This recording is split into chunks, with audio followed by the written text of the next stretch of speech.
Welcome back to another Spurs chat. I'm delighted to welcome back three very big Spurs fans. I've got Jamie Brown from the Daily Hotspur, also a regular contributor to the Last Word on Spurs podcast. Jamie, how are you? Yeah, very good. Thank you, Chris. I hope all the viewers are doing well, and obviously very excited to talk about Premier League football coming back. Good stuff. I've also got Dean Stockwell, a regular on this channel and a season ticket holder as well at Tottenham. Dean, how are you? Yeah, I'm good. Thanks, Chris. How's you? Yes, very good, thank you. And I've also got Lee, the Dorset Spur. Do check out his YouTube channel. Lee, how are you? Yeah, I'm surviving. I'm surviving the lockdown. Need a haircut, but I'm surviving the lockdown just about. You really do need a haircut. Tell me about it. Right, Jamie, I'm gonna come on to you first. Yes. Now, in 12 days' time, Tottenham are back in Premier League action against Manchester United. Mm-hmm. How are you feeling about the Premier League coming back? And indeed, how are you feeling about all the players coming back? Yeah, I guess obviously the first question is kind of the safety. I know lots of people have kind of spoken about, is it safe for the players to come back?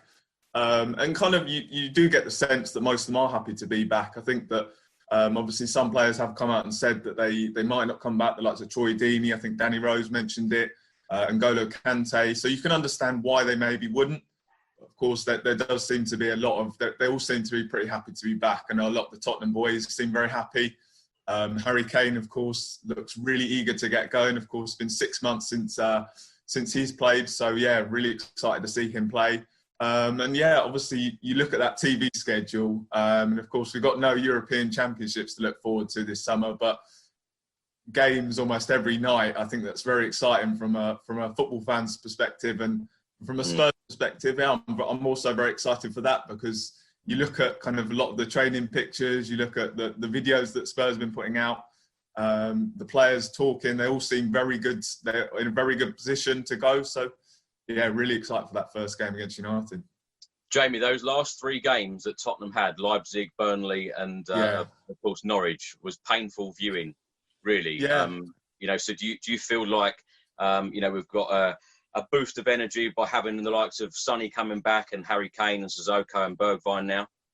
Yeah, so I think also there's that. Of course, that's a big factor. I mean, to have missed those players in those games was obviously big. But I think the big thing for me is that it's been given this kind of break. It's given Spurs that pre-season that Jose Mourinho wanted. Really, obviously, it gives us a chance to try and salvage something this season.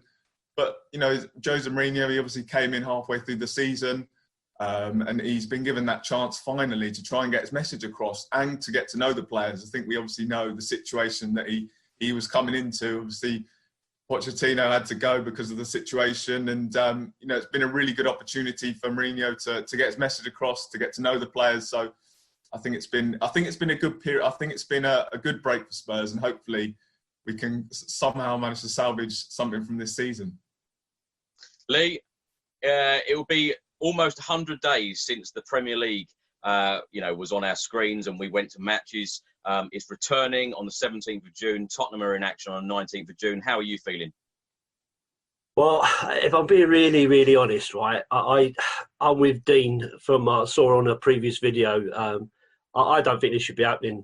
As much as I'm desperate to see my team play, and I'm absolutely desperate to have some football, because it's been, terrible, watching, trying to find something on Netflix or whatever to keep me busy.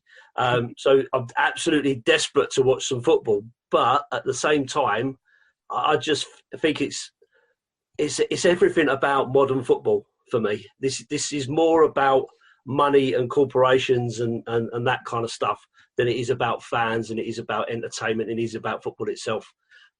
If you can't go and get your hair cut, which I can't, but you can spit, snot, sweat all over each other on a football pitch, that says to me that this is more about the money than anything else. That being said, am I going to be watching? Yeah, of course I am.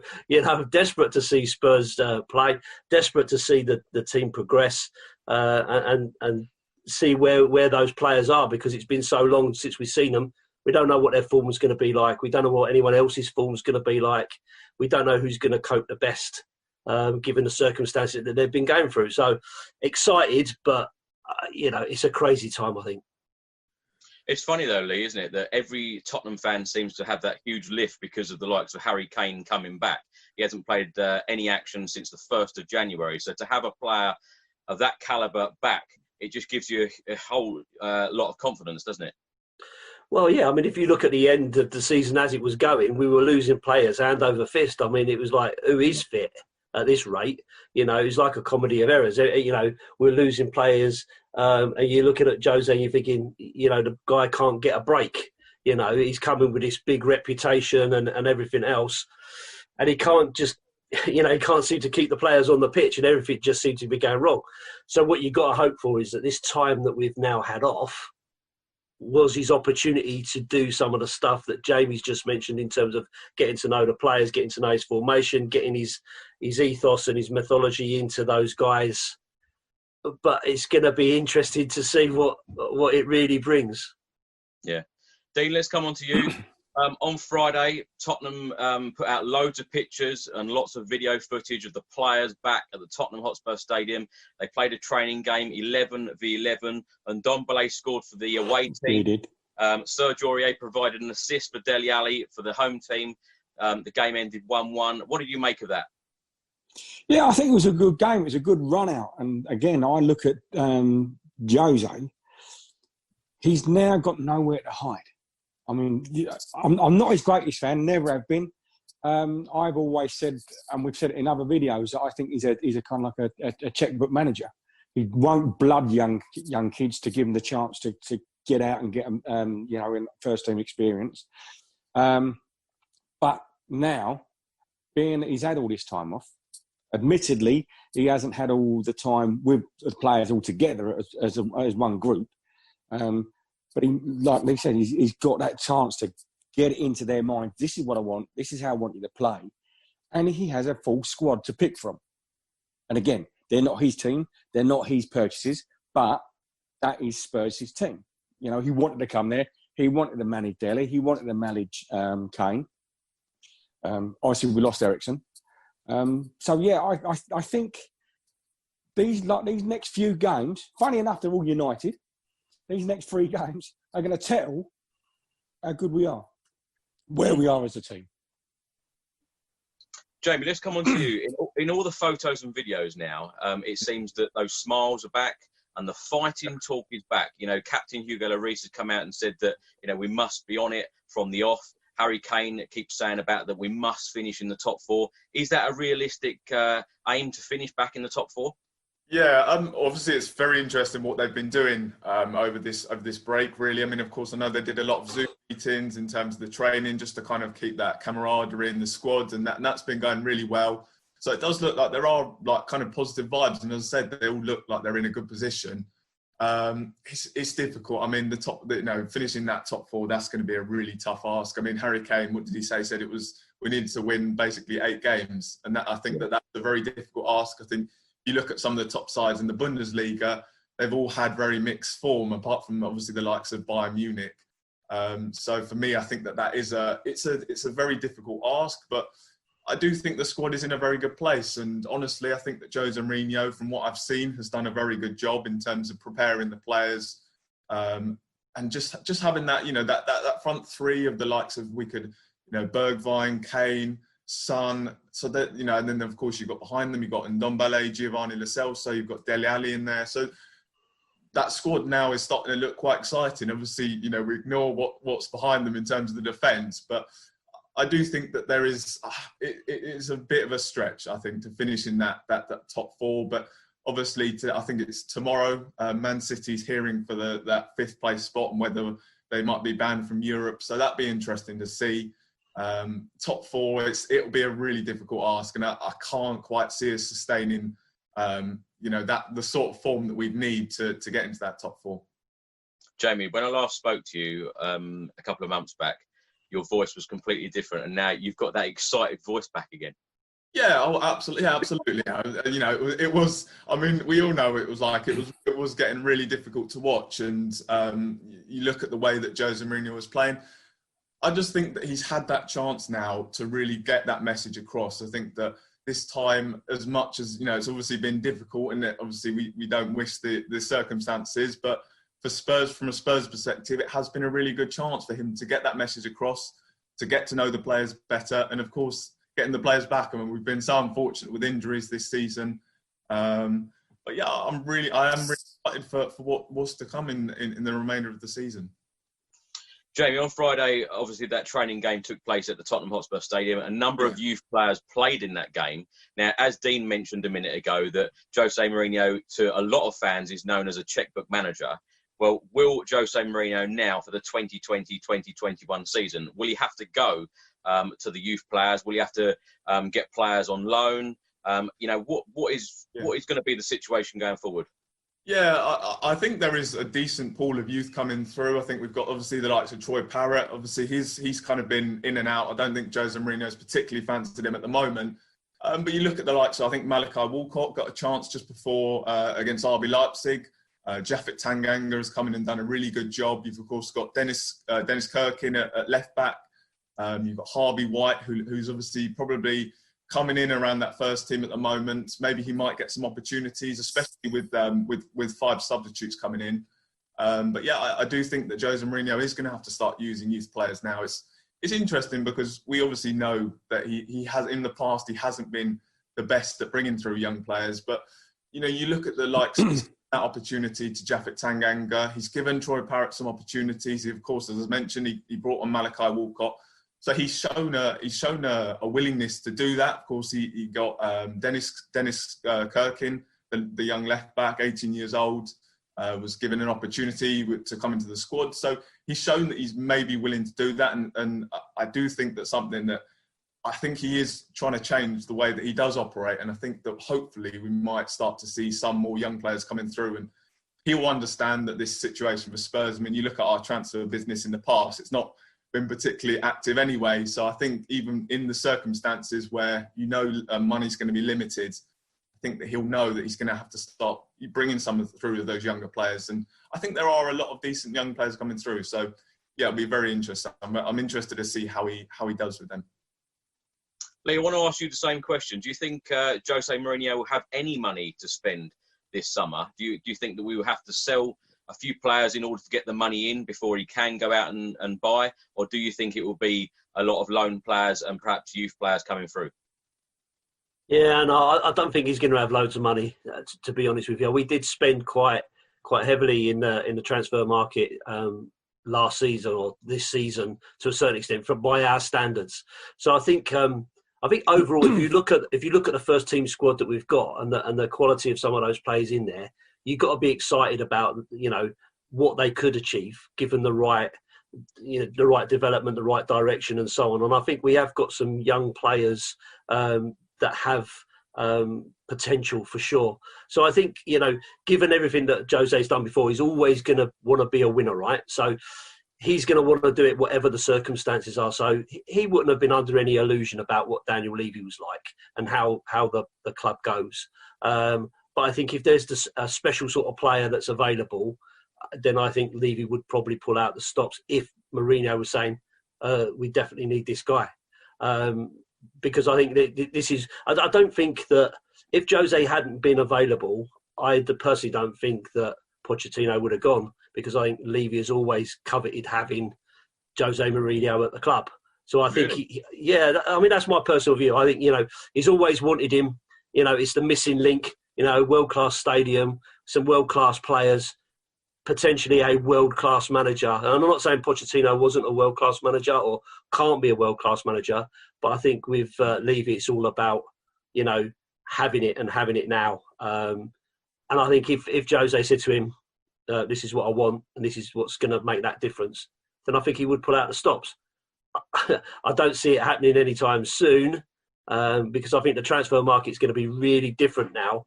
Things are changing, you know, even the way we're doing stuff, their training's changing because of social distancing, all that kind of stuff. So I think everybody is looking at how they do things differently. So I think there'll be an amount of players that are on freeze. I think there'll be an amount of clubs that will need to loan players out or get players off their wage bill. So I think, you know, there may be different options out there. I don't think it's a case of you've got to just go out and buy the best that you can get. I think there will be other opportunities available. Lee, I've got to throw the question back to you now about Pochettino. How did you feel when that happened. And if you had your choice, would Pochettino still be here? And did you welcome Jose Mourinho when he came in? Was it a good decision for you? So when Pochettino left, I was absolutely devastated. I've got to be honest. As a person, I absolutely looked up to the man and loved everything that was about him as a person. You know, he was a great manager. He came across really well with the media most of the time and so on. But unfortunately, this is all about winning and about, you know, achieving your goals. And sometimes you get to a point where it doesn't matter what you do, it's just not going to happen for you. And things naturally come to an end. And I think with Pochettino, it basically naturally came to an end. And I'm sure he'll bounce back and go on to great stuff. And I hope one day that he comes back. Jose Mourinho wasn't my first choice. I wasn't enamoured by the idea. I felt that he was a divisive figure who can leave places on a worse place than he joins them. Although you do enjoy a level of success under him. So, you know, it's the decision that the club says he's our manager.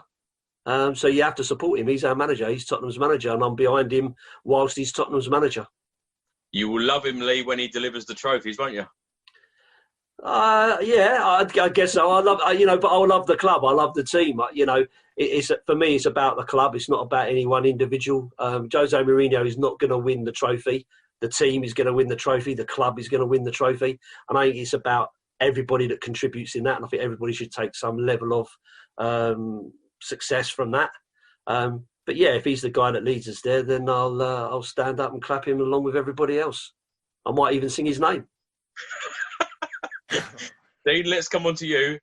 Is Jose Mourinho the man to take us forward, and will he win us trophies in the near future? Because let's face it, we are way overdue a trophy. Yeah, we are. I think we had a chance. The Norwich game, that made no sense to me. Just didn't. We should have won that game.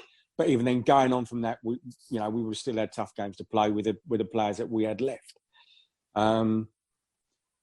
Yeah, I'm not. As I keep saying to you, I'm not a Mourinho fan. You can see what happened at Chelsea. You see what happened at United. 1 minute everything's great and everything's rosy. The second the wheels come off, he's throwing people under the bus, and that's the sort of manager I think he is.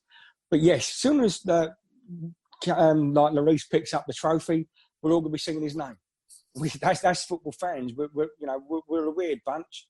But when it comes to Poch, I think him and Spurs were a great fit. Him, Spurs and Levy, not so much. Because I don't think Levy wanted to keep spending the money that Pochettino wanted to take us to that next step. Which I think was a shame, because just a couple of players, and we would have made that. I think we would have made that move. But now we've dropped down. Where we're at now, 8th. I said quite a while ago I didn't think we'd get much beyond 7th. 4th, I can't see that. I'm not being sort of, too pessimistic, but I don't see us getting into the top 4. Possibly. Some people would argue that on paper and realistically, some of the players that we have got at the club now, going forward, we can score goals. Midfield, great midfield. We are probably a couple of players off now. You put a couple of new defenders in. We are a very, very good team, going for the top 4 and even could push for the Premier League. So it always seems that we are a few players away. What is going to stop that? Are the board then going to invest? Has Mourinho been brought in to get us over that line and get us a trophy and push for the Premier League? Because, would you be happy with Mourinho coming in to win a League Cup or an FA Cup? Because surely we want the big prize. We want to be challenging for that Premier League. We do. But again, Levy has never spent huge amounts of money. I mean, he's the stadium. Yes. I mean, it's a beautiful, beautiful stadium, the training ground, all them sort of things. We've got some world-class players because they're all majority of them are all internationals. But it's just that little bit more that we need. Whether it's Lewis spending the money, whether it's the manager saying, look, if you don't do this, I'm going to be off. But I don't think Levy cares. I don't. I think it's a business. If we're in the Champions League, you get this amount of money. If we win the Premier League, I'm still in the Champions League, we get this amount of money. So it doesn't make any difference. Yeah, you get a little bit more for TV rights because people want to be the champions, but did Leicester City have huge amounts of money to spend after they won the league? They didn't, but they're still an excellent team. You've got to look at in front of us. We got United, but not only that, you've got Wolves who are not spending buckets of money, but are doing brilliantly. You've got Sheffield United, in front of us, not spending buckets of money, but doing brilliantly. So you don't have to have world class of everything. You just have to have a good cohesive team, and you have to take into that, believe into that ethos. I get your points, Dean, but really, would a manager like Jose Mourinho, who has been there, done it, got the T-shirt everywhere he's gone, would he want to come to a club like Tottenham Hotspur just to be finishing in the top four? Surely he wants the big prizes. He wants the Premier League title. Yeah, but if he does, why didn't he do more at Norwich? I sat there right opposite him, looking at him when everybody else is jumping up and saying, right, do this, do this. He's sitting there with his arms crossed. The penalty shootout, he was the only member of the coaching staff that was not on that sideline. What does that tell you? Can we really judge him this season, though? Because he only came in November. He had lots of injury problems. Yes, I was a very disappointed fan at the end of that Norwich game. I didn't understand the whole Vaughan decision and other decisions in that game. We were very defensive against the bottom of the side in the Premier League. Obviously, went out of the FA Cup. I have the ump every time that Tottenham go out of a cup competition because I always stupidly every year think Tottenham are going to win it this year. So, of course, when we go out, I'm heavily disappointed. I always tell myself we're going to win it. But surely Jose Mourinho has been brought in to get us over that line and get some silverware. Yeah, I mean, he has. Because so many people have said it. I've said it myself. He's a serial winner. You know, everywhere he's gone, every club he's gone to, he's won something. So I don't think he would want to sort of leave us being that little blot on his CV. And obviously, once we get over this coronavirus season and then start the new season, again, I still think that's going to be quite a weird one because I don't think we're going to have any fans in the stadium until maybe October time. I just don't because I can't see us being allowed to. So again, you have a bit of a blame on that. But once he gets his full season under his belt, that's when everybody judges him. If we're still dropping games to the lower league, then I think you're going to see some things like Levy out, Mourinho out. You still haven't heard his name sung. And all the time I've been, still haven't heard his name sung yet. So that's a weird thing. There's a lot. He is, like Lee said, he's a very divisive player, the manager. People like you. It's Marmite, really. You either love him or you hate him.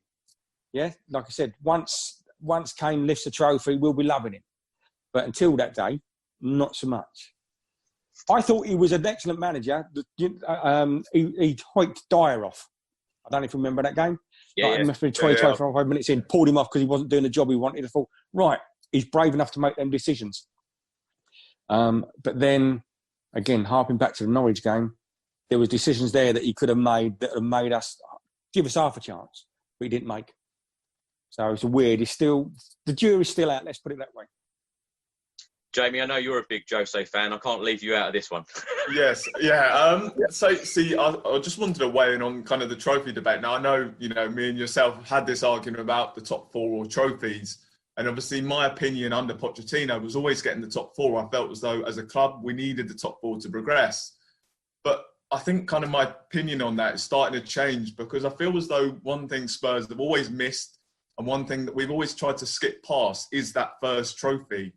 And when you haven't won that trophy and it gets longer and longer, we'll say 11 years now, you start to really believe that you can't get over the line. And I think that for Spurs, even as you said, would Jose Mourinho want to come in and win that League Cup or a FA Cup?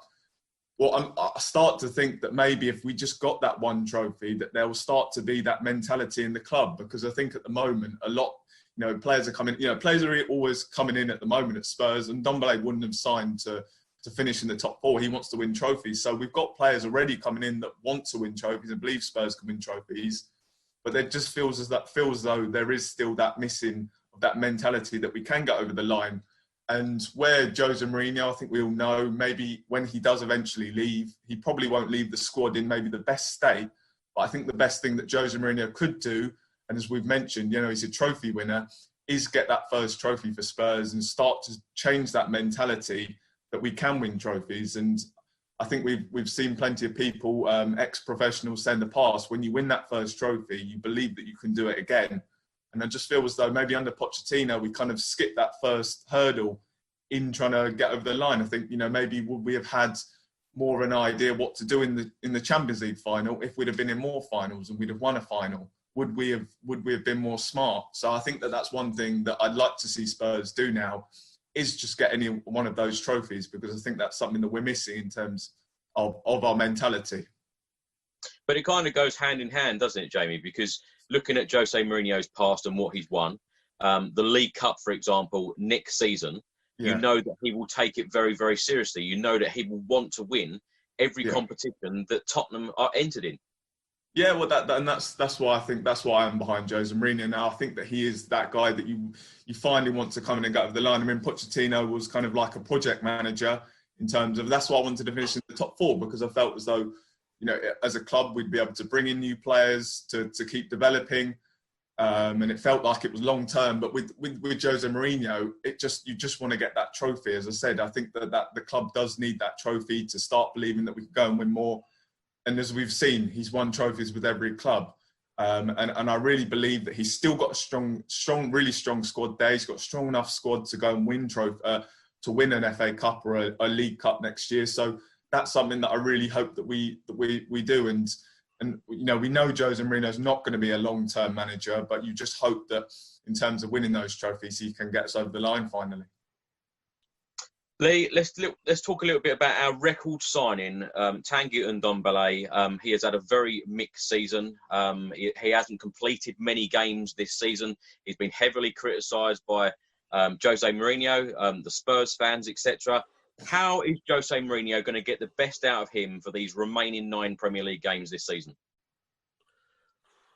Wow, now that is a big question, isn't it? I mean, I don't know. I don't know what he's going to do. I mean, for me personally, I love the guy. I think he's fantastic. I mean, when you see him actually playing, he is, you know, sublime on the ball. He's strong.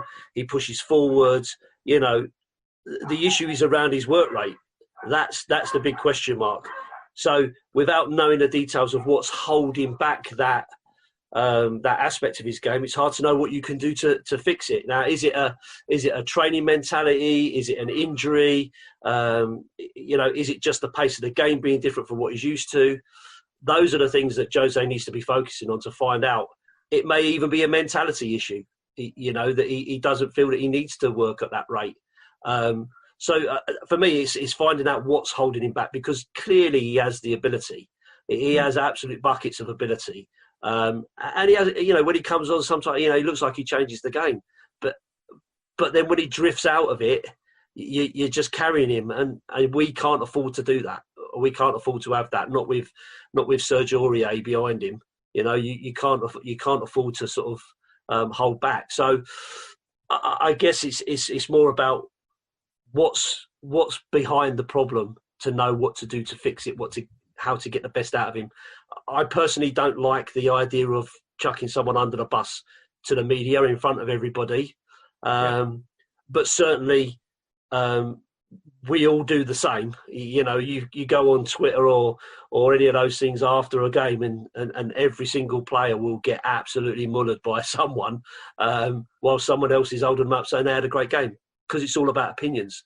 I personally think that needs to be, for Mourinho, I think that needs to be kept in-house between him and the player as to what's going on from that perspective. But yeah, tough question, mate. I really don't know the answer, because I just can't see what the problem might be.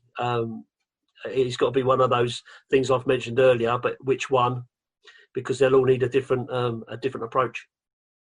Well, you say about Mourinho chucking him under the bus, but I think he's certainly trying, because during lockdown, he went round his house, knocked on the door and said, come on, we're going for a run. So he's trying, isn't he, Lee? Well, yeah, but it depends where he's running to. Was he running to KFC or McDonald's or somewhere like that? That's the trouble. If he's off to get Pizza Hut or something, then that's not really the answer, is it? But I don't know. I think Jose knows what he needs to do. He obviously knows what's going on with the guy. It's just how he connects with him and to get the best out of him. Because this is about man management, right? This is about how he manages the issues that he sees within the squad and within the players themselves. So, and you have to tailor your approach to every individual, because every one of them's different. Every one of them wants something different. Some you can put your arm around, some you have to shout at, some you have to set higher standards for. It just depends. It's whether Jose's got that man management level to do that. And listening to players that have worked under him before, they would all suggest he has. That he is that kind of guy, that he has the ability to get the best out of people. But when you get a team over the line and win the amount of trophies he has, surely you have to have that hardness sometimes of pushing someone to the maximum. Yeah, for sure. I mean, he must have all the tools in his locker to have been able to do what he's done with some pretty poor players in some pretty poor teams.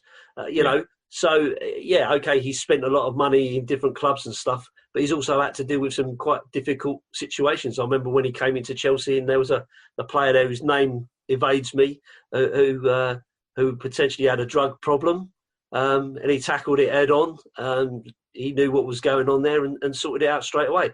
So, I mean, I don't think he's afraid to get involved with situations and come up with a fix or come up with a solution or get rid of someone if they're not doing what they need to do. Dean, what have you made of Tanguy Ndombele's first season at Spurs? Yeah, he divides opinion. We've seen touches of genius. The way he can take that ball in out of the sky and then just flick it round the corner and he's off. And other times we've seen, and you've seen, waving the ball away. Don't pass it to me, pass it somewhere else. I don't want it.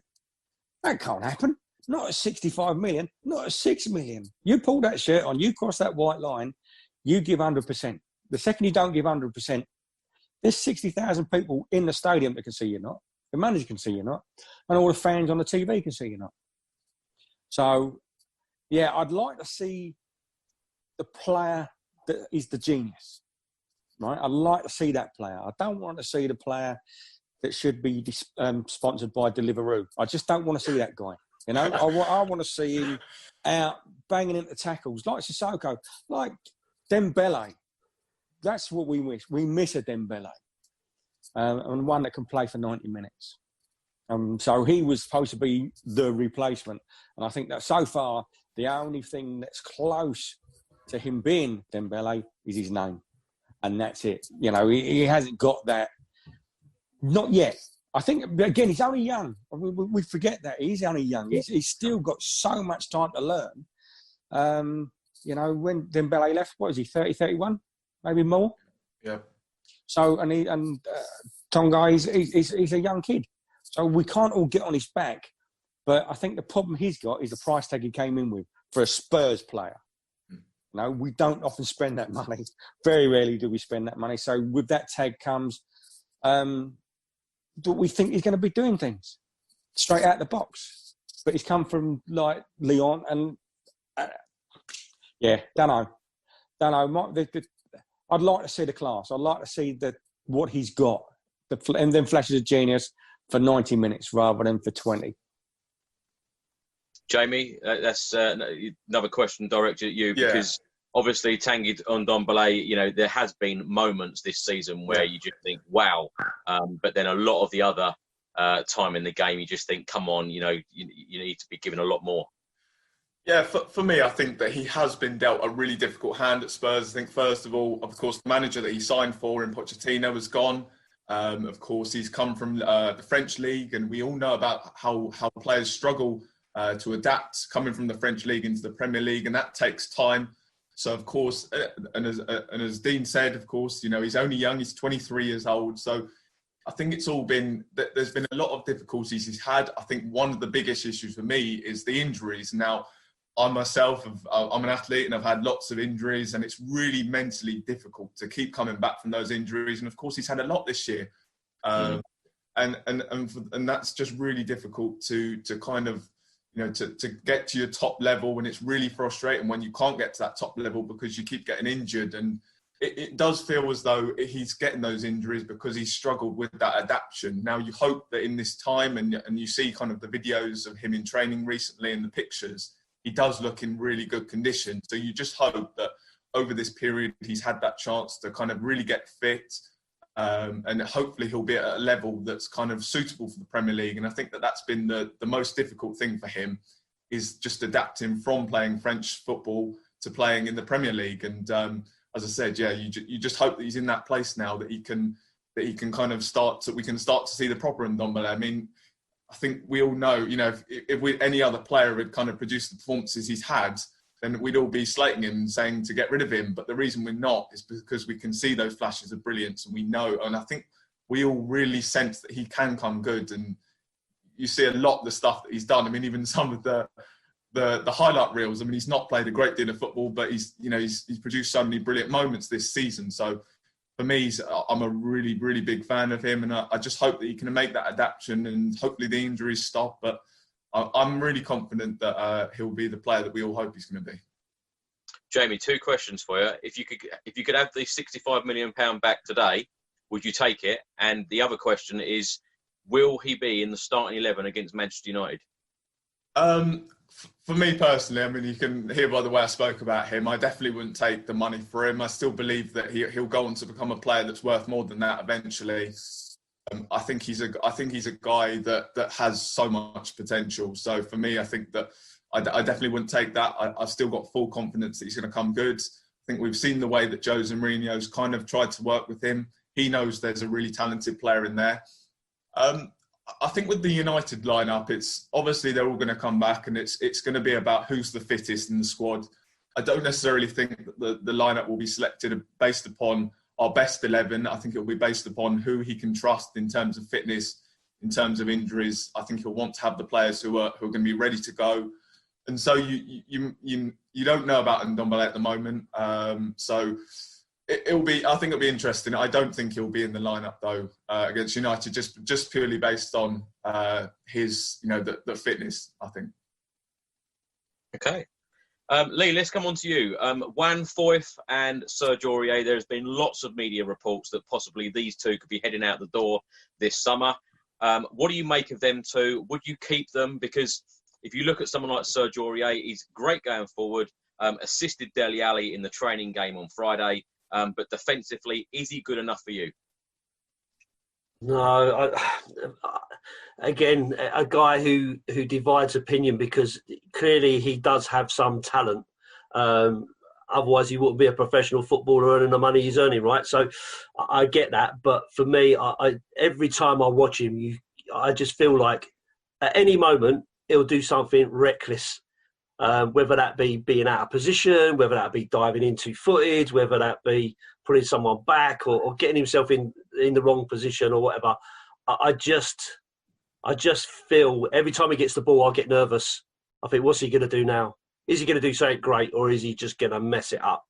And for me, I want someone in the back line. You want someone who's going to be dependable, someone who's going to be strong, someone who's going to give you confidence that then they're going to make the tackle, they're going to do the right thing and use their brain as well as their ability to win the ball back and to drive you forward again. So for me, Serge Aurier, if you go through his performances this year and how many goals we've conceded and how many times we've had a problem, I wouldn't mind betting that he's up the top of the stats file. And I'm no stat man, but I wouldn't mind betting that he's always in or around there somewhere. Whether it's because he was missing, so Sissoko had to cover, which then led to an open space in the middle, or whether it's because he got sent off because he's dived in on someone or whatever. But for me, he's just too reckless and too much of a risk. Do you think that Juan Foyth will get an opportunity in these 9 games? he kind of feels like he's out in the cold totally, doesn't he, Juan Foyth? He's had his haircut, so he looks like Grealish, I think, to just try and get into the team, maybe. I don't know. With him, I just haven't seen enough of him. I mean, under Pochettino, you see a few games when he played, and I thought he did all right. And he has a big reputation in and around Argentina and stuff like that. Maybe he just needs an opportunity to play a level of games to get into that position and be in that position constantly, to be able to, adapt and show what he's got. So I personally think he deserves a chance. And these 9 games, at the end of the day, what have we really got to lose now? Because anything could happen. There's no form guide. There's no level of fitness that you can gauge anything on. We don't know what's going to happen. So for me, I think, why not? Why not? Let's give him a chance. Let's see what he does. I personally don't think he'd do worse than Aurier. But that's just a personal opinion. And I keep saying it's all about opinions, right? But for me, I don't think he does any worse than Aurier would do, because he doesn't fill me with confidence. So, for me, I would give him a chance. Let's see what he does in these next 9 games. And if he falls well short, then maybe it is time to cash in. He's only a young guy. He's got a long career ahead of him. I'm sure he doesn't want to just be sat there wondering what if, Dean, let's come on to you. Obviously, next season, defensively, we have really struggled this season. The likes of Jan Vertonghen, it looks like they're heading out the door this summer. There's lots of talk about defenders, Juan Foyth and Serge Aurier, heading out the door this summer as well. Surely we need defenders, don't we? Oh, we do. But if you think about it, the way that Jaffet plays, he can play in the centre of defence, he can play on the right of defence, he plays on the left of defence. So he's a brilliant player to have. So if you bring in Foyth, you can chuck, and then Davis has got an injury, or Davis ain't playing so well, you chuck Jaffet over onto the left. Or if Toby's not playing so well, you chuck him in the middle, and you've got Foyth and you've got Davis. So we've got a good team. I mean, I saw again. Serge does fill me with dread sometimes when he's tracking back at 1,000,000 miles an hour. He's going to slide in from behind, and it's all going to end up horribly wrong, and VAR is going to be flashed up on the screen. But saying that, when Jaffet was on the right and Serge was playing a little bit further up in front of him, they played really well because Serge doesn't want to track back so much, but he can chuck in some excellent crosses, and he's a bit of a lump, and people don't want to take him on, and he's quick. So I think Serge's problem is the way we set up sometimes. We set up him as a right back, and him only as a right back, he has a mare. If he's in and he's allowed to roam a little bit, so you've got a back 3 and he's playing part of the back 5, then yes, I think he plays really, really well. But we have seen some howlers, some proper sit behind the settee when he comes on and his name's mentioned, you think, no, don't do it. We all can see it coming. Everybody can see it coming, and the players about to tackle can see it coming. He's just got to get that out of his game because, again, he's a young kid, so he has got ability. So he's just got to get that out of his game. Dean, what have you made of the Jan Vertonghen situation? Because obviously it looks like he's going to leave on a free transfer at the end of this season. But we don't even know at this stage whether he's going to be available for the next 9 Premier League games due to the contract extension. No, and I think it's a weird one. You'd have got all that sewn up, surely. As soon as this thing started to be a little bit on the dodgy side, thinking, right, we know we've got to sign these players. We're not going to bring anybody in. We know we're going to be playing. We should be playing these games. Just at least give him an interim. Say, right, we want to pay you this amount of money. Do you want to stay? Because nobody else is going to take him on while this is all going on. So get your money. I love Super Jan. As you can tell by the painting, all right? I do. I love him. He's one of them players that almost never lets you down. Never lets you down. And he's always sort of pride, and he's always patting the crest. So, yeah, don't want to hate to see him go. Really would hate to see him go. But we've not heard yet whether Dyer's going to get a ban. Yeah. We have not heard yet whether Dele's going to get a ban. Yeah. So straight away, we're all right. We're kind of covered in the midfield a little bit, but defensively, we are going to be wide open. If Dyer's, if Dyer goes, we could say, yeah, he might not have played anyway. So yeah, have him out of that Man United game. But until that's done, we don't know what back four or back three we're going to put in. Dean, where would you say Eric Dyer's best position is? I like him in defence. I'd put him in there. If Toby or Yang go, I'd stick him in there, and I'd give him the captain's armband because he's vocal. He's a bit, I'd like him. I do like it. I don't like him in the midfield so much. I mean, he's got a good range of pass, but then if you've got Toby with a good range of pass, and you've got Eric standing right beside him, and you've got Jaffet one side as well, or even Sanchez, that's a good back line. It really is.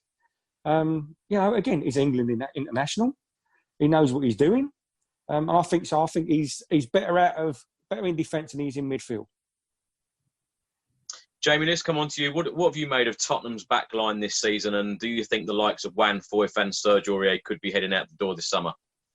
Obviously, defensively, that has been our biggest issue. I think the main issue for me is actually the fullbacks. I think that, obviously, ever since we lost Rose and Walker, just never really been the same. And you kind of look at the way that fullbacks are starting to become more important in the modern game. You look at the likes of Trent and Robertson at Liverpool and how important they are to their team.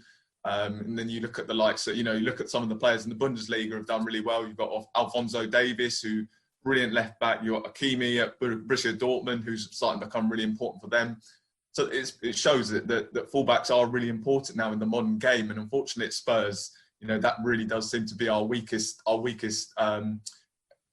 of the team, really. And that's kind of the one issue that I'd like to see us go and address. With Serge Aurier, he's a frustrating one because you can see how good he is going forward. That cross that he put in in the friendly that we had was typical of him. But as the guys have said, the errors that he's got in his game, and that's the frustrating thing. Of course, he's at that age now where he's not gonna iron that out of his game. So for me, he's kind of a player that I would maybe look to move on if we had the opportunity to do so. Now, obviously, you'd question whether Spurs are going to be able to bring in a new right back. So it does look as though probably Aurier will be the guy going forwards. In terms of Foyth, I'm mixed on him because he's another one who obviously has got a real error in him, and it has been frustrating because, again, he's similar to Ndombele. He's really frustrating because you can see there's a lot of talent in there. You see a lot of the time when, I think it was against West Ham, you saw when he was coming out the defence and he looked so confident on the ball. Obviously, at centre-back, in his position, it's a very difficult position to kind of learn in and sort of iron out the errors in your game. So for me, I feel as though maybe he'd benefit from playing in a different position. So I think a holding midfielder, of course, that's an issue that we need to address anyway. So I feel as though, I also think as well, I think with Mourinho, it does seem as though he's kind of made up his mind on Juan Foyth, and I don't think that, I think he's maybe a player that Spurs will look to move on. I know, look, Spurs, obviously, Jose Mourinho's going to want to bring in new players, and I think to do that, we're going to have to offload some players, and you feel as though, as I said, he's made his mind up on Juan Foyth. It's not a player that he's going to want to use. For me, that would be a mistake because I think he's got a lot of potential. But yeah, I think he is a guy that we'll probably see moved on. Is there any other players in the squad, Jamie, that you see leaving this summer? Well, I think obviously Jan Vertonghen's obviously the obvious one. It's difficult to see kind of where else you'd move on. I think that I don't think he will. I can't actually think of anyone that he will move on. I mean, Eric Dyer, I'm not the biggest fan of him, but you've seen in the past that Jose Mourinho, of course, was linked with him at Manchester United. So, I mean, that'd be an interesting one to see whether he maybe uses him as the alternative as the holding midfielder. But it's kind of difficult to see where else he'd move on players. I think that Juan Foyth is really the only obvious one for me. Maybe Serge Aurier is one that you'd look to move on because, as I said, I really think that we need to be looking to improve our fullbacks. But yeah, other than those two and maybe Jan Vertonghen, it's difficult to see where else we'd move players on, really. How difficult is it going to be, though, signing new players this summer? And when we're talking about the likes of Serge Aurier, in my opinion, I think that Serge Aurier has actually slightly improved since Jose Mourinho has come in. And when you think of how much criticism that someone like Moussa Sissoko used to get, he is now one of the first players on the team sheet. Yeah, well, I think obviously that's because of our lack of right backs. Of course, we got rid of Trippier and didn't bring anyone else in. So really, I think it's kind of by default that he's in that position. I mean, for me, as I said, I'm just not the biggest fan of Serge Aurier. And yeah, I don't know. It is a difficult one. He is a guy that I'd like us to upgrade on.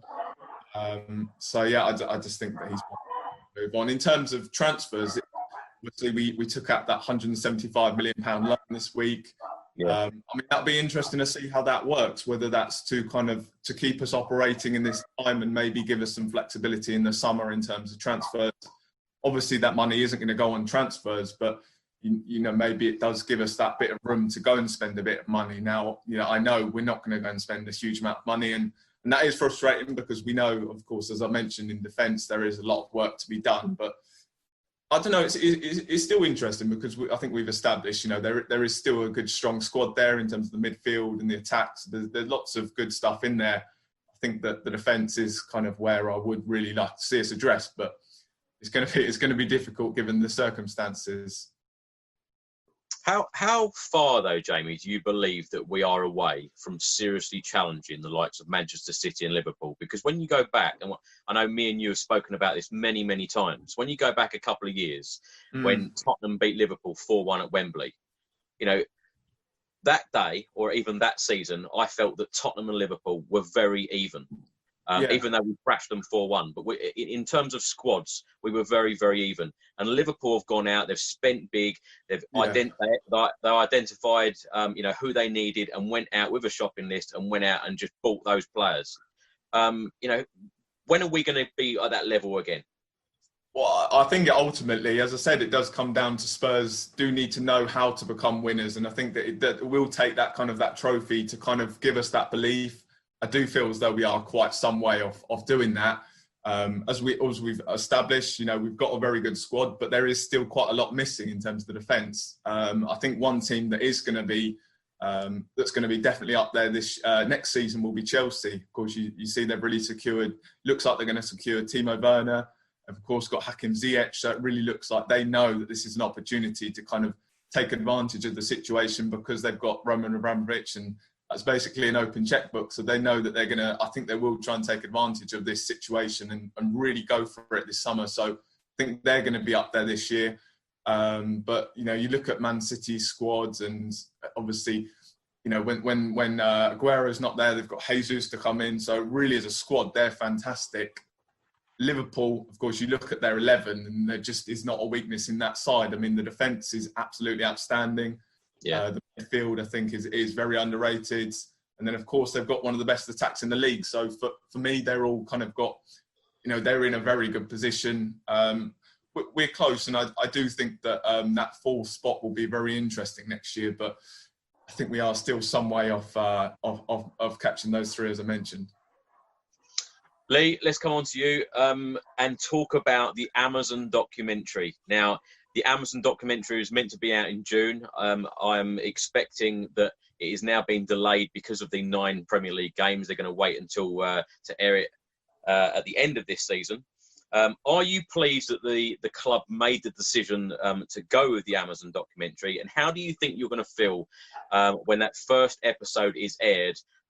It's been reported that the first opening scenes will be Pochettino getting the sack. And then the next episode will be Jose Mourinho coming in. I think it's going to be, as a fan of the club, it's going to be really cringe. I think that's going to be the really difficult bit because obviously everyone likes to see a car crash of someone else's club or of everything going wrong and all the rest of it. But if you kind of take away from that and then think about, well, what will we see? Will we see what actually happened? Why decisions were being made that were being made? What happens on the training field? What kind of relationship does Jose have with players, certain players. You know, what was the situation with Tungai Ndombele in terms of his fitness? You know, so I think it'll be an interesting watch depending on what they show us. But it's definitely going to be a cringe because it's talking about your club, especially if you know that there's not going to be some kind of special moment at the end where you can celebrate a massive success. You know, at the moment, what we're all hoping for is to squeak a top four or a top five at a push. You know, and that's not really something to celebrate. It's not something to end a TV show on a high, is it? You know. Were you surprised the club made this decision to make this documentary? Nah, not at all. Not at all. This is just another revenue stream, isn't it? This is just another way to make even more money for the owners and for the business. That's modern football. That's what modern football's all about. It's all about how you make the most money to keep your brand at the top. You know, that's why things like the FA Cup and the League Cup are sneered upon. You know, the Europa League, everyone turns their noses up at it. But as a fan, surely it's better to go into a competition knowing that you've got a chance of winning it than it is to go into a competition just because it's going to give you some extra money. That's the difference between a fan and an owner. That, for me, anyway. It couldn't have come at a worse time, though, Lee, really, could it, this mediocre season? No, absolutely. Absolutely. You know, if you looked at last season where we got all the way to the final, then, you know, and that journey, you know, the highs up in Manchester and Amsterdam and all that kind of stuff and the belief that the squad had and, you know, Poch giving it the old cojones and all that would have been good viewing. Seeing Poch walk out the door and write a message on a board to his team, Jose coming in, the changed man and all that's not really what I was hoping to see from a documentary about Spurs. But, you know, it is what it is. We are where we are, so you just got to grin and bear it. Dean, you're sat on your sofa there. Will you have the popcorn there when the first episode's aired? Yeah, and then something else to throw at the TV, I should think. Yeah, it's not going to be, like Lee said, it is going to be a total cringe fest. You're not going to want to see it. If it had been sort of last season, and what you'd have hoped at the end of the thing would have been like us lifting the trophy, that'd been brilliant. And it would have been, it would like you couldn't have scripted it with all the VAR things going on. So yeah, what I would like to have seen, was why Potts left out Mora. Was he told that Kane had to play? Was it in Kane's thing that he had to play in the final? Should it come? I don't know. Ever since that game, we just took a nosedive. I just don't understand. I don't understand the logic of somebody who scores a hat-trick benched. It was so painful, though, Dean. I tell you, when Pochettino came out and said that, you know, he stayed in for all those days and didn't go out, I know exactly what he felt like because I was at the final in Madrid and we stayed in Madrid until Tuesday and the game was Saturday night. And I tell you what, it just felt awful. I didn't want to do anything. I didn't want to talk to anyone. You know, talk about sulking. You know, we all felt the same, the pain of getting that close to a Champions League final. You know, the real highs of being there on that day and getting to the final. And, of course, you were at the Manchester City game. What a game that was. And yeah. Ajax as well. You know, just fantastic moments as a Tottenham fan. And then you go to the final.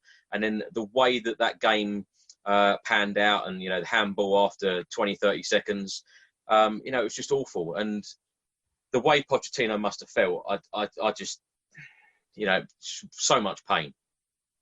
Yeah, I still don't see...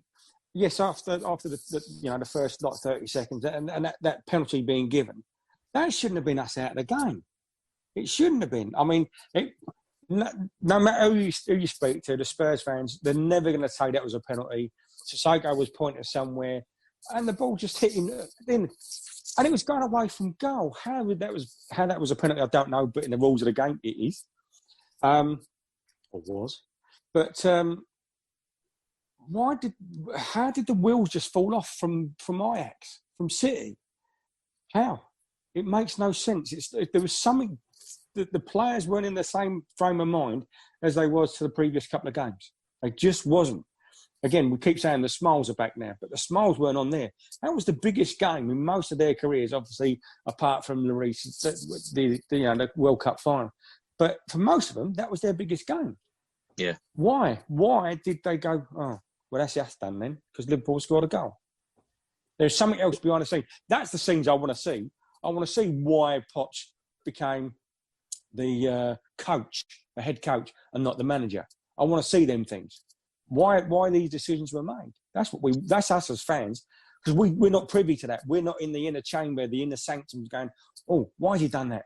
Oh, that's why. Then you can understand it. It's not being able to understand it that causes the frustration. Well, do you know, Dean, I'm actually quite excited about this Amazon documentary, because I think us fans will see, they have that great insight of what is actually happening behind the scenes. And that is exactly why the documentary is being made. Jamie, what do you make of it? Yeah, it's obviously from a Spurs perspective, it's going to be quite difficult to watch. Although, as you said, I think that one thing that will be interesting, we'll get to see why certain decisions were made. I think watching the Sunderland Till I Die documentary on Netflix, that's really interesting. And you just kind of see how the club operates now. Obviously, it was annoying because you kind of get the sense when they lost the playoff final, they lost the Checkatrade Trophy final at Wembley. You really got the same sense as we do at Spurs when we've come so close all those times. But I have to say as well, they must be really rubbing their hands together, because in my opinion, although last season was amazing in terms of how we got to the Champions League final and the journey, I think this year it's been so crazy to have that drama. The day where we sat Pochettino, Jose Mourinho comes in. I mean, obviously, as we've established, Jose Mourinho is one of the biggest names in world football as a manager. So that was obviously massive. You've, of course, got this whole pandemic as well. You've, of course, got poor form. So that I think that'd be interesting to see how kind of what went on behind the scenes. But yeah, I'm just interested to see the most. Why did it go wrong, and kind of the decisions that were made. Lee, let's come on to transfer rumours. And in the last couple of days, Bruno Fernandes confirmed that Tottenham were interested in him last summer.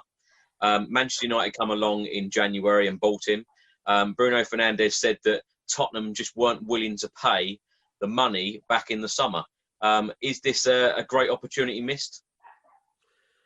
Well, we'll see, won't we? We'll see how it turns out for him at United. But on the face of it, yeah, seems like a real big trick missed. But that's what we've come to get used to, is it? Final day of the transfer window, a big name's linked, and then it never materialises. I mean, how many times have we seen that sort of materialise, that narrative? So yeah. Time will tell. But for me, yeah, I think so. I think, Bruno Fernandes is a big name, would have made a big statement. So, yeah, a mistake for me. Is that going to be the problem going forward, though, of Jose Mourinho wanting big players, costing big amounts of money, and them simply not coming? As I said earlier, I think the relationship between Levy and Mourinho is different. I think he's always coveted that man because of his CV and because of the reputation he brings and all the rest of it. So I think Levy would be more prepared to push the boat out than he has been previously. But again, it's weird times, isn't it? With the COVID and all this stuff, you just don't know what the new world's going to look like. We've all had to adapt. We're all adapting all the time with everything that we do on a daily basis. So it'll be a really interesting thing to see. And I guess, going back to the Amazon Prime thing, I think that may give us that insight that we're kind of looking for, as to what's going on in Levy's minds, in the board's minds, and where they see it going. So I personally just think it's a really difficult thing to judge, because you just don't know what it's going to look like after all this is over. Lee, who realistically, and I use that word realistically, could Tottenham sign this summer to improve our squad for next season? Do you think that we will be looking at players playing in England, or do you think that we will be going abroad again? I guess the issue around that is nationality and homegrown percentages and all that kind of malarkey that you've got to take into account, and that's all very, very too technical for someone of my low IQ. But I would guess that most of it is going to be purchases from abroad, because that just seems to be the way it is. A player in England from another English club is always going to cost you so much more money. So for me, I just think, abroad is where it's going to be. And I guess the coaching, the scouting setup will be the one that will decide where the next gems are going to come from. In terms of actual players, I don't know. I'm not a great scout myself. I tend to focus more on my own players than I do other teams' players, if I'm being brutally honest. So for me, it's about positions, and as we've all identified, our defence is the place where we need to really get something going. For as good as Toby is, he's getting older. We've already said about Aurier and the difficulties there, Foyth and the difficulties there. We haven't seen the best from Sessegnon. So, the back line looks to me where we need to strengthen. But it's who you can get for the money that you're prepared to spend, and whether they're going to be a out-and-out big name or whether that's just going to have to be a prospect coming in. That's the balance. We've always kind of gone for the up-and-coming talent rather than the big name. Maybe Jose's the man who's going to change that perspective, at least for maybe one big name, with some of the younger players learning from that person going forward. A little bit like Liverpool with Van Dijk and what he's done with the other players around him. Dean, let's come on to you. Realistic targets for the summer. Max Aarons from Norwich. He is always being rumoured, to join Tottenham. Is it realistic? Yeah, why not? I mean, like I said to you, I've said a few names before, again, for the defence. You've got Max Aarons, Tyrone Mings, Nathan Ake, and Stacey that was mentioned the other night. So, yeah, there's plenty of players around, and we've got some good players in our youth team as well. So you don't have to go out and spend huge money, because Tottenham won't. They never do. They never have done. But must have to change that mentality to become a top team. We've been so close. We've been the nearly guys so many times, and I hate the thing Spursy. I don't want to be Spursy anymore. I want to be the guys that go out and constantly lift trophies. But the only way that's going to change is by having Lewis's and Levy's mentality changed. You get more revenue if you're on the TV all the time, because people want to see the top players. So if you've got top players, and then top players want to come, you get more, more things come to you. So, yeah, I think it's going to be quite tough for us to sort of, especially if we don't get Champions League football. Are you going to be able to bring them players in? Bear in mind, we're not going to spend that money. And I said to you before, the guy that came in and bought Newcastle, Spurs was out there for a bid for £2 billion. Got to bought Newcastle for cheaps. He can then spend £1 billion on players and still have 750 million quid in his pocket. It's that. That's the sort of thing we've got to change. We've got to either sell the club to somebody who wants to spend money, or be really, really creative in the transfer market. And that's our hard part, I think. Jamie, you run a Twitter account called The Daily Hotspur. Every single day you're tweeting about transfers. Now, who realistically can Tottenham sign in the summer for next season? Yeah, see, for me, I do think that we'll try to target players who are at clubs who are going to need their money. There are going to be, of course, a lot of the clubs near the bottom of the table in the Premier League and maybe abroad that are going to need money because of course, the lost revenue from this whole situation. I think two players in particular that I've really liked that we've been linked with, as you mentioned, Max Aarons is one. Now, it's difficult because you look at Norwich and they've obviously struggled this year. And I know that's a big argument. People are saying, why would we go for a player that's at a club like Norwich. But you look at the way that Liverpool built themselves, they've got lots of players from the lower clubs in the Premier League, the likes of Wijnaldum from Newcastle, of course Henderson from Sunderland, Mane and Van Dijk from Southampton. So it shows that there are top players at these lower clubs. So for me, Max Aarons is certainly a guy, of course, 20 years old, so he's a young guy. I really like the way he plays as a right back. I think he really suits the modern game in terms of as a right back.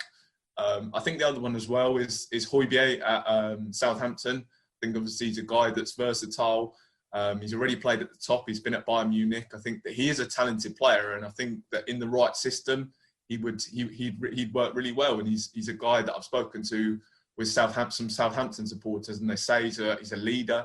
And of course, we know Jose Mourinho likes players that are willing to give everything for the shirt, and he sounds like he fits it well. So those are certainly two players that I think that are definitely realistic, because you look at the way that these teams at the bottom are going to be, they're going to need money. So hopefully we can kind of target those sort of players.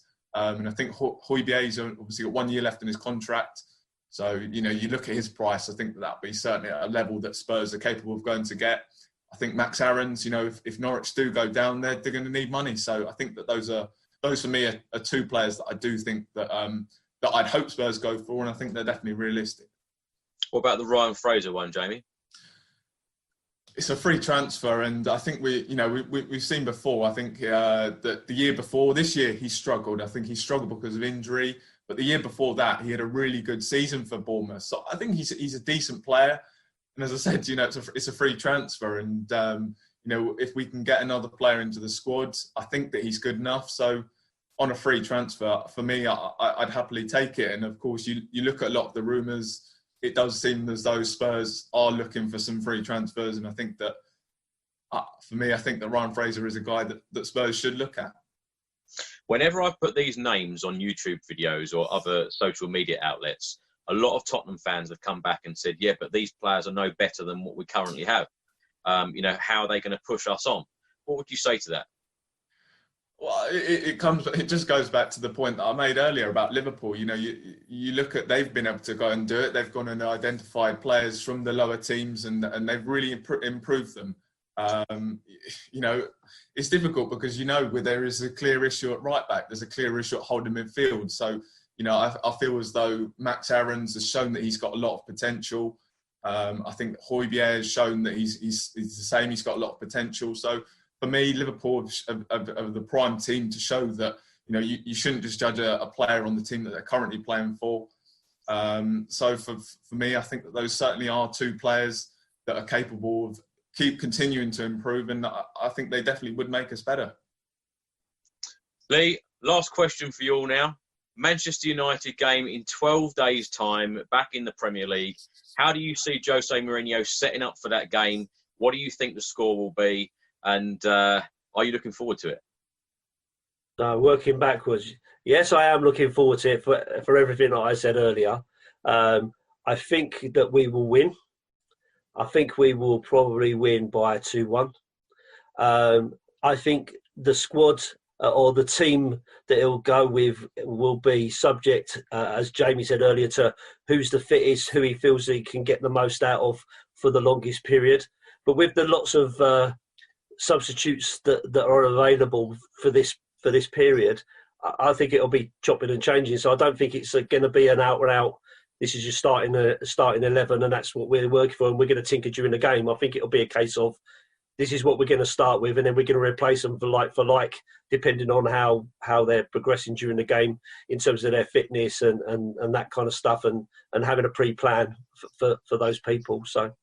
But surely the likes of Harry Kane and Heung-min Son must play in every game, mustn't they?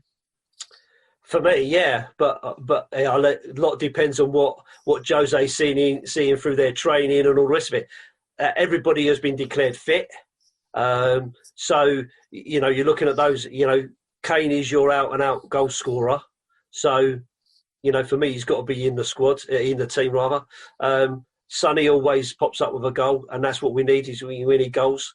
So yeah, absolutely. I think they'll be in there, but I think there will be some changing around the team as the games progress, just to make sure it stays fresh and everybody's getting the opportunity to stay fit. Because bear in mind, this is going to be the end of this season, short break, straight into next season. So I think you'll want to be a bit careful around too many players getting any kind of injuries, considering what we've just gone through in this season with all those injuries. See, Lee, even after that Burnley game, Norwich game, Leipzig game, you're going for a 2-1. The confidence is truly back, isn't it? Well, it was a point in supporting. It was a point in supporting your team if you're going to call them out and they're going to lose, right? So you're going to have to go for it. You know, at the end of the day, it's all to play for, right? Every team is now starting from a standing start. So it's like starting the season over again. Anything's possible until you've kicked the ball. Once you kick the ball, after that first game against United, then we'll know where we are, won't we? And then we'll be able to shape how things are gonna go. But certainly United are going to be up to this. Sorry, they're going to be up for this because it's Mourinho again, and they'll want to knock him back down off his pedestal for sure.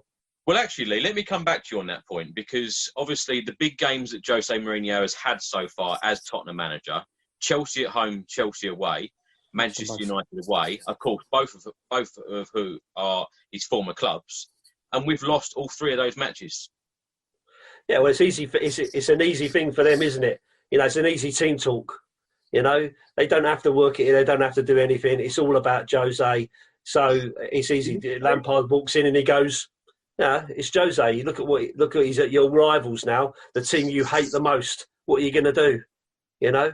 And United, they're going to talk about how disrespectful it was when he's left the club and all the rest of it. Right, it's its own team talk, right? So those players are going to be well up for that, for sure. Dean, are you feeling more excited now that we're only 12 days away? Yeah, like I said to you before, it's going to be a weird one because the atmosphere is not going to be there. But I'm looking forward. I want to see some good football. I want to see where we are. And again, the team talk, same as what Lee said. Our team talk said, it's United.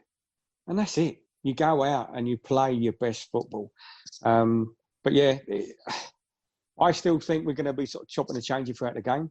I think there's still only 3 changes, but you can change 2 at once. Is that right? So there's five. You can take on 5 subs, but there's still only 3 changes. Yes, three times in a game. Yes. Yeah.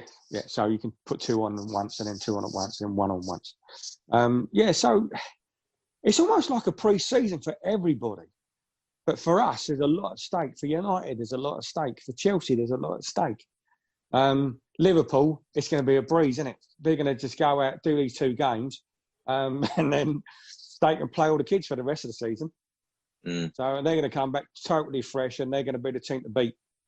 But yeah, I am looking forward to it, and I think it's going to be one of them suck it and see games, the first one, and everybody's in the same boat. Dean, when you said about the stadium atmosphere, Sky Sports actually put out on their website yesterday that the games that they're showing, they're allowing viewers now to have the stadium noise, or you can add an atmosphere. Yeah, as long as it ain't the Emirates, then we'll be all right. Jamie, what about you? How do you think Tottenham will set up? Are you confident for a win? Yeah, as the guys have said, it will be very interesting to see how kind of the form has reset. I think we know, obviously, given this period, I think a lot of teams will either have benefited or maybe it won't be so good. I think we look at the Bundesliga and the way Leipzig have come back. They've had very mixed form. Of course, they've been fantastic this year, but they've dropped points where maybe they would have picked up points earlier on in the season. So it will be very interesting to see how kind of the season resets.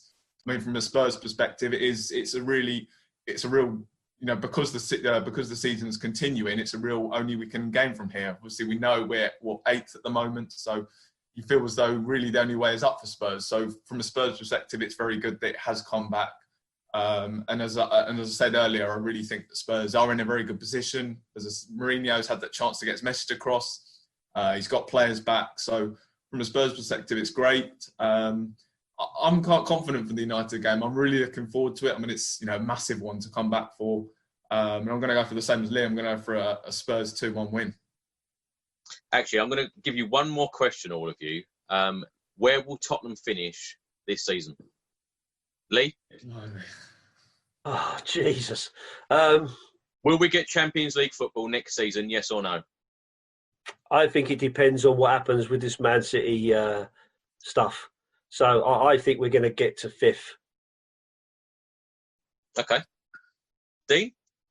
Yeah, same. I'd go 5th. Possibly even 6th. Because you've still got teams in front of you that got all their players back. I don't want to be the doom and gloom merchant, but yeah, I'd love to say that yes, we will get 5th, and then City are going to get sort of not chucked out. But I just don't want us to get 5th and go, yeah, Champions League, then City go, oh yeah, we're in. So, but at the same time, concentrate on winning every game. Yeah, you have to win every game. Like Kane said, we've got to win 8 out of 9. That's a tough ask. And, you know, if we draw the first one, that's going to be then it's all on us. It's you know we're right up against it. But then I look at what Leicester done when they was in no like competitions. Still got the Carabao, still got the FA Cup, and then concentrate on the league completely. Would that go in our favour? Don't know. Would you take that? That's a question back for you guys. Would you take either Carabao League and Premier League, but no Champions League or Europa football? For me, I've always said, as I said earlier, I do think that it is time that Spurs needed to win that trophy just to change the mentality. So for me, and especially, we've got Jose Mourinho now, and we know what he's all about in terms of winning trophies. So I feel as though Spurs have got to focus on the short term for once, instead of always looking to continue building, as I've said, with as you do with the Champions League. I would like to see us go and get that trophy so that all the players, the club, people at the club believe that we can go and get it. So for me, the trophy is the most important one. Bring the trophies. It's got to be. Our last trophy, 2008. Come on, that's 12 years ago. Come on, what saddens me more than anything about Pochettino leaving is the fact that we had so many good times under him, and he left without winning a trophy at Spurs. And then when you think players like Harry Kane, Hugo Lloris, Heung-min Son, Dele Alli, all of these top players have won nothing at Tottenham. It's dreadful. You know, they need winners' medals sooner rather than later. But would they say that as a great career? Look at Kane, saying, I played all my career at Tottenham, and I only won a Carabao Cup or a league, the League Cup. It would be a start, Dean. It would be a start, and then you push on to win more. Yeah. You have to get something. We need to get something. And again, if it means no Champions League, it means no Europa League, and you mean finishing where we are now, but still battling and winning trophies, and possibly, fighting for the league, because you're only fighting on like a couple of cup fronts and a you're not going to carry a bag, and you're not going to like the Allianz and all these sort of places.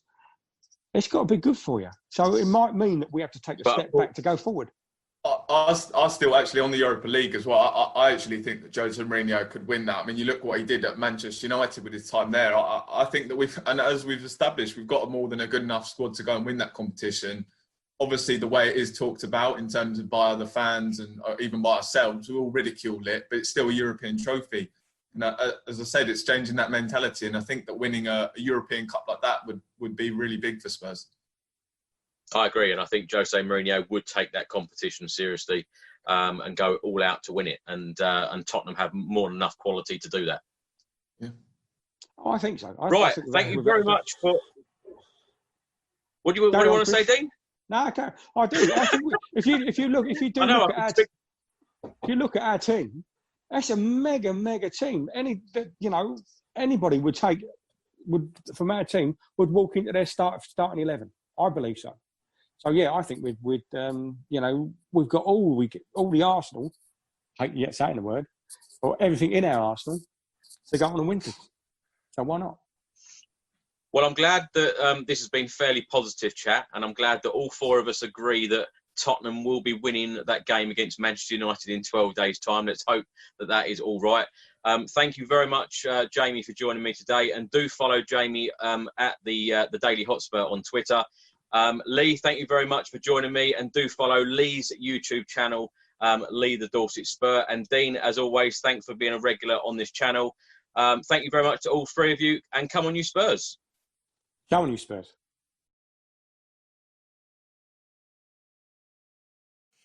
Last year in May, I was very lucky to get this award, the Best Club Content Creator Award at the Football Blogging Awards at the Etihad Stadium, the home of Manchester City. It was actually the day after the Ajax game. I flew back from Amsterdam, went straight up to Manchester and won this award. What a 24 hours watching Lucas Moura score that hat-trick and then picking up this award. Well, I have just been notified that I have been shortlisted for the 2020 award for the Football Content Awards at the Tottenham Hotspur Stadium this November. You can vote for me for this award. In the comments section below, I've put all of the links. You can vote via Twitter and Instagram, but probably the easiest way is to just go onto their website, go down the scroll down boxes and just see my name, Chris Cowlin, and then just press the submit button, and then you will cast your vote. I would really appreciate it. What a moment it would be to lift a trophy at the Tottenham Hotspur Stadium.